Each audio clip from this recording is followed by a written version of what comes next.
Dr. Kelvin Zhao had seen a lot of strange things since the Galactic Coalition opened their hospital on Earth. He'd treated Thaxians with 16 hearts, crystalline sentients who were technically rocks, and a gaseous being that resided in a containment suit. But he'd never seen a scanner explode. Until now, the woman in bed 7 looked completely human. Brown hair, average height, maybe 30 years old. She'd come in complaining of severe headaches and dizziness. Routine stuff. Kelvin had ordered a standard blood panel, slipped the sample into the Coalition medical scanner, and pressed analyze. The machine had hummed for 3 seconds, then detonated in a shower of sparks and shrapnel. Emergency foam suppression systems kicked in immediately, but not before Kelvin caught a glimpse of the display's final message, flickering in red. Species not in database. Error. Genetic structure unknown.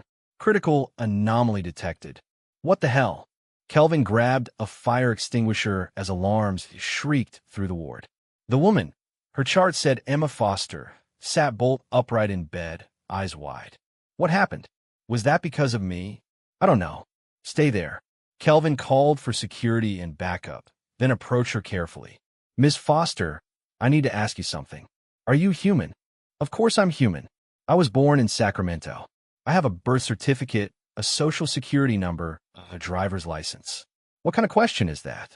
A Quilarian security officer burst through the door, quills raised in alarm. Behind him came Dr. Silvar, the hospital's head of xenobiology, her tentacles writhing with concern. What triggered the containment alarm? Silvar demanded. Kelvin pointed at the smoking remains of the scanner. Her blood sample.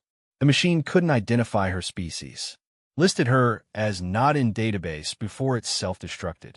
Silvar's 3 eyes fixed on Emma. Impossible. The galactic database contains genetic information for every known sentient species in 47 galaxies. Over 12 million entries. Well, apparently she's number 12,000,001, Kelvin said. Silvar approached Emma slowly, pulling out a handheld bioscanner, a much older, more robust model. May I? Emma nodded, looking terrified. Please tell me I'm not some kind of alien parasite wearing human skin. You look entirely human to me, Silvar assured her, running the scanner along Emma's arm. The device beeped, displaying data that made Silvar's skin shift through 3 different colors, a Quilarian expression of extreme confusion. Your surface biology is completely human. DNA structure, cellular composition, organ placement. But what? Emma whispered. There's something else. A second genetic structure interwoven with your human DNA. Not replacing it, not parasitic. Symbiotic. And I've never seen anything like it. Silvar pulled up a holographic display. Look, your human DNA is here in blue. This other structure in gold. It's unlike any genetic code in the database. It's extraordinarily complex. Almost like a computer program written in organic molecules. What does that mean? Kelvin asked. It means Ms. Foster is simultaneously human and something else. Something the galaxy has never encountered. Silvar looked at Emma with newfound respect. How do you feel? Any unusual abilities? Strange memories? Unexplained knowledge? Emma hesitated. The headache started 3 weeks ago, and since then I've been knowing things. Languages I never studied. I was at a restaurant with Dravic coworkers and suddenly understood everything they were saying. Math problems I couldn't solve before became obvious. And sometimes I dream in code, actual programming code, but organic like it's alive. The secondary structure is activating, Silvar breathed. Ms. Foster, have your parents ever exhibited similar symptoms? I wouldn't know. I am adopted. The agency said I was found abandoned at a hospital when I was 2 days old. No records of my birth parents. Kelvin and Silvar exchanged glances. We need to run more tests, Kelvin said. Non-explosive ones. Over the next hour, using equipment that wouldn't self-destruct, they discovered the truth.